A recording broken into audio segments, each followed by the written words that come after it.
Good morning, children. Today I am going to continue chapter 9, Water as a Resource of your science. So now let's come to the chapter. Children, we have already read about change of state of water and evaporation and about condensation and about water cycle. So now today let's start from impurities present in water. Children, this is the page number 94 of your book. If you have your book, then please open page number 94 of your book. Children, water is an important resource, and it is used for many activities such as drinking, bathing, cooking, and watering plants. We get water from various sources like rivers, ponds, lakes, and wells.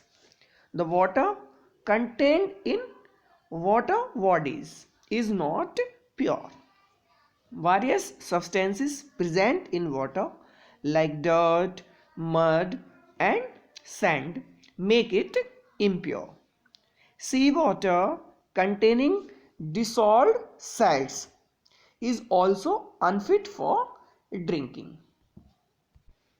Children, क्या आपको पता है water जो है वो हमारी life के लिए बहुत ही इम्पोर्टेंट रिसोर्स होता है. It is used for many activities. ये हमारे कई सारे कामों में हमारे काम आता है ना. कई एक्टिविटीज़ में हमारे काम आता है, जैसे ड्रिंकिंग के लिए, बाथिंग के लिए, कुकिंग के लिए, है ना, खाना बनाने के लिए, and watering plants.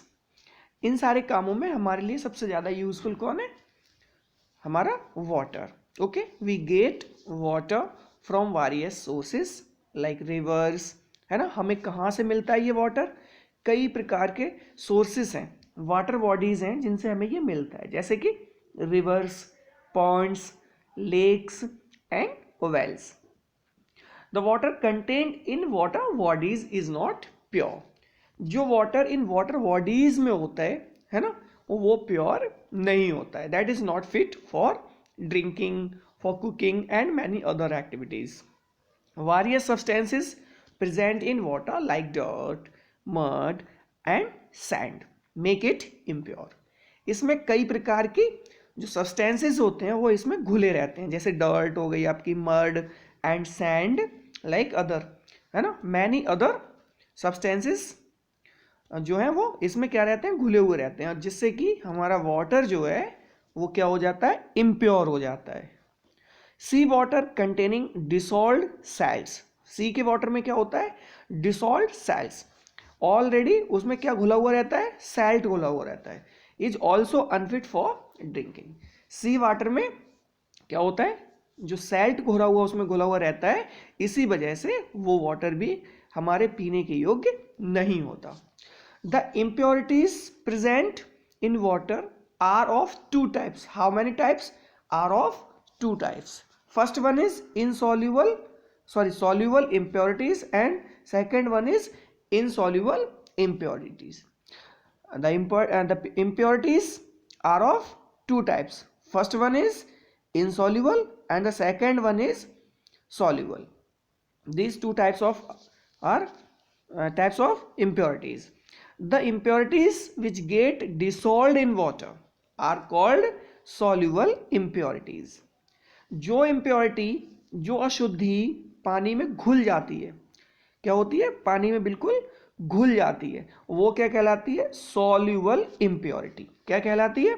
Soluble impurity, है ना. जैसे कि salts and minerals are soluble impurities. जो सैल्ट्स होते हैं और मिनरल्स होते हैं वो क्या होते हैं? Soluble impurities. Okay children. Next,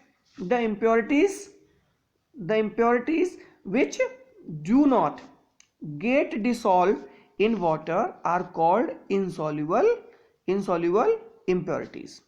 जो impurity, जो अशुद्धि पानी में घुलती नहीं है ना, 100% घुलती नहीं है ना, ऐसी impurities को, ऐसे substances को क्या बोलेंगे हम? insoluble इम्प्योरिटीज, जैसे कि स्टोन हो गया, पेबल्स हो गए, सैंड है ना, ये सब क्या है, insoluble impurities. Okay children, besides soluble and insoluble impurities, water also contains germs which cause disease। इन दोनों impurities के अलावा भी, insoluble और soluble impurities के अलावा भी वाटर में क्या रहता है, जर्म्स रहते हैं। क्या रहते हैं, जर्म्स, जो कि कई बीमारियों के क्या बन जाते हैं, कारण बन जाते हैं। Okay children, now let's know about purification of water. Impure water is not fit for drinking. You know, impure water is not fit for drinking. जो गंदा पानी होता है, impure होता है, वो पीने के लायक नहीं होता। It is essential to purify the water before consuming it, है ना। हमें जो है पानी का इस्तेमाल करने से पहले, उसका यूज़ करने से पहले ये बहुत ज़रूरी है कि हम उसको क्या कर लें, प्योरीफाई कर लें, यानी कि उसको शुद्ध कर लें। पानी को कैसा कर लें, शुद्ध कर लें। The process of removal of germs and impurities from water to make it fit for drinking is called water purification. बच्चों, जो वाटर हमारा गंदा संदा होता है, जिसमें इम्प्योरिटीज घुली हुई रहती हैं, जिसमें जर्म्स घुले हुए रहते हैं, उनको हमारे वाटर से निकाल कर, उनको उससे दूर करके, है ना, उसको पीने के लायक बनाना या उसको यूज के लायक बनाना ही क्या कहलाता है, वाटर प्योरिफिकेशन। क्या कहलाता है बच्चों, water purification. Okay, next, is the water we get in our house is safe and pure. क्या आपको पता है कि हमारे हाउसेस में जो वाटर हमें प्राप्त होता है वो कैसा होता है, सेफ और प्योर होता है, आपको पता है।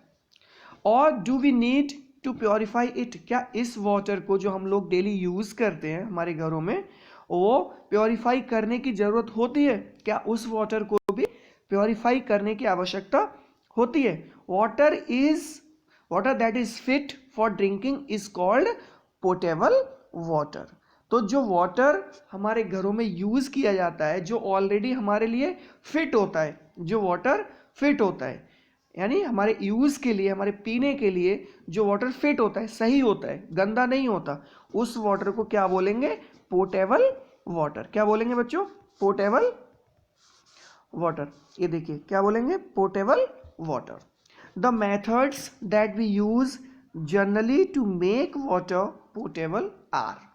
कुछ ऐसे मेथड्स हैं जिनसे हम वाटर को पोटेबल बनाते हैं, वाटर को पीने के योग्य बनाते हैं। उसमें से कुछ मेथड्स जो है यहाँ पे दिए गए हैं, जैसे कि बॉइलिंग। बॉइलिंग क्या होती है, पानी को उबालना। पानी को हम उबाल कर भी क्या बना सकते हैं, पीने के योग्य बना सकते हैं। We can make our water portable by boiling. Boiling होती क्या है, बॉइलिंग को हिंदी में क्या बोलते हैं, उबालना, पानी उबालना। Boiling is the simplest method of purification. Children, you know the simplest method of purification is boiling. सबसे सिंपल जो है, सबसे आसान जो मेथड है हमारे वाटर को शुद्ध करने का या पोर्टेबल बनाने का, वो क्या है, बॉइलिंग ही है। यानी कि हम सबसे आसान तरीका जो है हम अपने वाटर को जिसमें शुद्ध कर सकते हैं वो है बॉइलिंग, यानी कि उबाल कर। सबसे आसान तरीका पानी का उबालना होता है। Okay children, boiling also kills harmful germs present in water. Boiling से क्या होता है, जो वाटर में जर्म्स घुले रहते हैं, है ना, वो भी क्या हो जाते हैं, उससे खत्म हो जाते हैं। बॉइलिंग के बाद जो है वो खत्म हो जाते हैं बिल्कुल ही, और वाटर हमारा कैसा होता है, एकदम पोर्टेबल हो जाता है, पीने के योग्य हो जाता है। Next, using water purifiers. क्या करते हैं, आपने देखा होगा हमारे घरों में आजकल वाटर प्योरीफायर्स का भी यूज किया जा रहा है ना। कुछ ऐसी मशीनें आ रही हैं जिसमें पानी को आप भर देते हैं और उसके बाद पानी शुद्ध होके उसमें से निकलता रहता है। उस मशीन को क्या कहते हैं, water purifiers. Water purifier not only removes impurities but it also removes harmful germs from water। जो वाटर प्योरीफायर होते हैं, देखो ये दे रखा है आपको, इसमें आप देख सकते हैं ये जो है ना, ये दे रखा है वाटर प्योरीफायर। क्या दे रखा है? Water purifier. ये देखिए, ये क्या है? Water purifier. इस आपने देखा होगा, इस टाइप की देखे होंगे कहीं घरों में लगे हुए, हॉस्पिटल्स में लगे हुए, है ना, वाटर प्योरीफायर्स। ये क्या करता है? वाटर जो गंदा होता है या नॉन पोर्टेबल होता है, पीने के योग्य नहीं होता है, अगर उसको इसमें फिल किया जाता है, अगर उसमें कोई भी इम्प्योरिटी होती है, चाहे वो कैसी भी हो, या फिर उसमें जर्म्स हो, तो वो उसको क्या करता है? दूर कर देता है, सारी इम्प्योरिटीज़ को दूर कर देता है, और वाटर को कैसा बना देता है? एकदम पोर्टेबल बना देता है। हार्मफुल जर्म्स भी जो होते हैं वो भी इसमें, पानी जब डाला जाता है तो इसमें जो है वो खत्म हो जाते हैं। These purifiers use different types of micro filters to remove impurities. इसमें छोटे छोटे फिल्टर्स का यूज़ किया जाता है, बहुत छोटे छोटे माइक्रो फिल्टर्स, कई सारे फिल्टर्स लगे रहते हैं जिससे जो वाटर है हमारा वो फिल्टर होके बाहर आता है। Okay children, next is cloth layering method. Cloth से लेयर करके, यानी कि पानी को छान कर, है ना, किससे? कपड़ों से पानी को छान कर भी जो है शुद्ध किया जा सकता है। एक मेथड ये भी है, आप देख सकते हैं यहाँ पे, ये जो पिक्चर आपकी बुक में बनी हुई है आप इसको देख सकते हैं, ये जो है ना, cloth laying method. Cloth laying method क्या है? Water can also be purified by using a long thin cloth as filter. 7-8 folds of muslin cloth are taken. This method of filtering water may not be safe to drink unless it is boiled to kill germs. ऐसा होता है, इसमें कम से कम 6-7 folds कर लिए जाते हैं, 7-8 fold, यानी 7-8 टाइम्स हम जो है क्लॉथ को क्या कर लेते हैं? फोल्ड कर लेते हैं, और उसको अपने जो भी हमारा बर्तन होता है उसके ऊपर रख के उसको वाटर को क्या किया जाता है? क्या किया जाता है? छान लेते हैं, वाटर को छान लेते हैं। छानने के बाद भी इस वाटर में जो है इनसॉल्युबल या सॉल्युबल इम्प्योरिटीज़ तो दूर हो सकती हैं, बट इसमें जो जर्म्स होते हैं वो दूर नहीं होते हैं, और ये तब तक 100% शुद्ध नहीं होता जब तक ये 100% पानी पीने के योग्य नहीं होता, जब तक कि इसको उबाला ना जाए, जब तक इसकी बॉइलिंग ना की जाए। Okay children, next method is chlorination. What is chlorination? Now let's know about chlorination. Chlorine tablets are added to the water taken from wells or ponds to kill germs and make it safe for drinking. कुछ water जो Wales से यानी कुओं से या Pond's से हमको मिलता है, उसमें बहुत सारे जर्म्स छुपे रहते हैं, और उन जर्म्स को मारने के लिए क्या किया जाता है? क्लोरीन की टैबलेट्स जो होती हैं, वो ये जो टैबलेट्स हैं, देखो इसके हाथ में, ये जो टैबलेट है ना, इनको वाटर में डाल दिया जाता है, जिससे क्लोरीन जो होता है वो क्या करता है? जर्म्स को मार देता है, उनको किल कर देता है। Okay children, now let's know about rain water harvesting.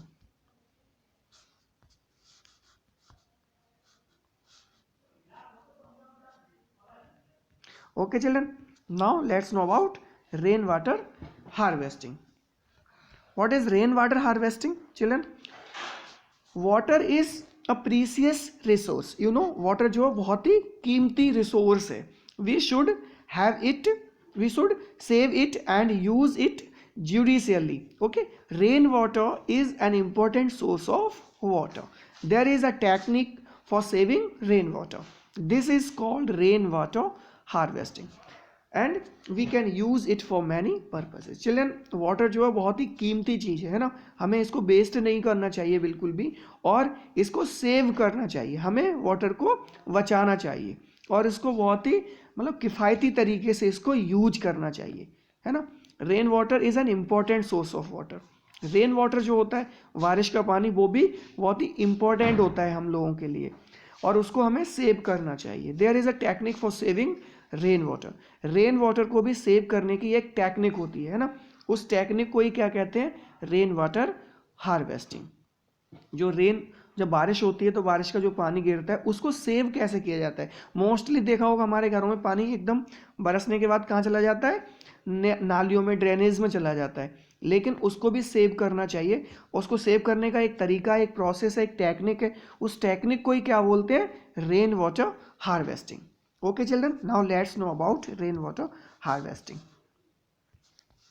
Children, we can collect rain water in large tanks. हम बड़े बड़े टैंक्स में रेन वाटर को कलेक्ट कर सकते हैं।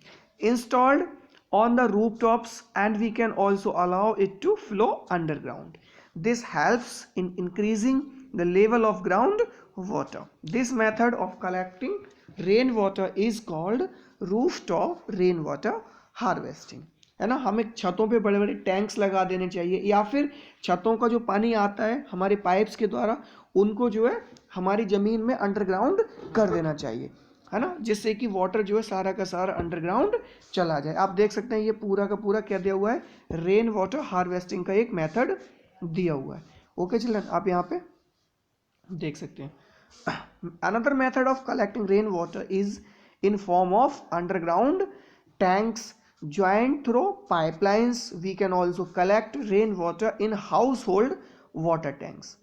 The collected rainwater, if filtered, can be taken into use as potable water. और जो water हम collect करेंगे, है ना, क्या करते हैं, method of collecting rainwater is in form of underground tanks joined through pipelines. pipeline के थ्रू जो है water जो है कहाँ चला जाएगा, अगर हम इसको ज्वाइन कर देंगे तो वो किस में चला जाएगा, टैंक्स में चला जाएगा. और वाटर जो उसमें टैंक्स में भरा हुआ रहेगा उसको हम बाद में जो भी वर्क होते हैं हमारे एक्टिविटीज़ होती हैं उनमें उसको यूज़ कर पाएंगे. Okay children, the collected rain water if filtered, जो कलेक्ट करा हुआ हमारा वाटर रखा होगा उसको अगर हम फिल्टर करेंगे तो फिल्टर करने के बाद वो कैसा हो जाएगा, पोर्टेबल हो जाएगा, जिससे हम उसको अपने किसी भी एक्टिविटी में उसको यूज कर सकते हैं. It can also be use for watering the crops. Okay, we can water our crops by this water. The rainwater that falls on the roofs or top of the buildings is collected through small drains and allowed to go deep in the soil. Collected underground water can be obtained again by digging the tube well. Okay children, when water goes under down the ground, then when we take any tube well, okay, by tube well, by digging the tube well, we can use that water again.